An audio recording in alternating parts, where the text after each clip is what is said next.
जी बिल्कुल, गुर्बत और बीमारी की चक्की में पिसे हुए टोबा टेक सिंह का रहायशी मोहम्मद साजिद किसी मसीहे का मुंतज़िर।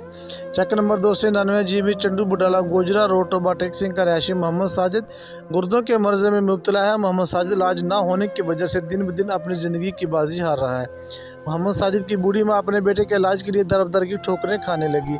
मोहम्मद साजिद की बूढ़ी माँ का कहना है कि ना तो मेरे पास पैसे हैं जिससे मैं अपने बेटे का इलाज करवा सकूं, और मेरे पास इतने भी पैसे नहीं हैं जिससे मैं अपने घर का चूल्हा जला सकूं।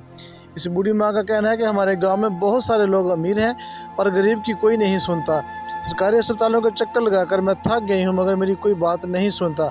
प्राइवेट अस्पतालों का मैं खर्चा अफोर्ड नहीं कर सकती। मोहम्मद साजिद और उसकी बूढ़ी माँ का कहना है, हमारी वज़ीर आला पंजाब और वज़ीर आज़म से अपील है कि खुदारा हमारी मदद की जाए और हमारा इलाज करवाया जाए ताकि हम भी खुशी की ज़िंदगी गुजार सकें।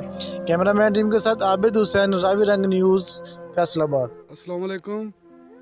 ये माँ जी 299 जीम्बे चंडो बटाला से फरियाद कर रही हैं।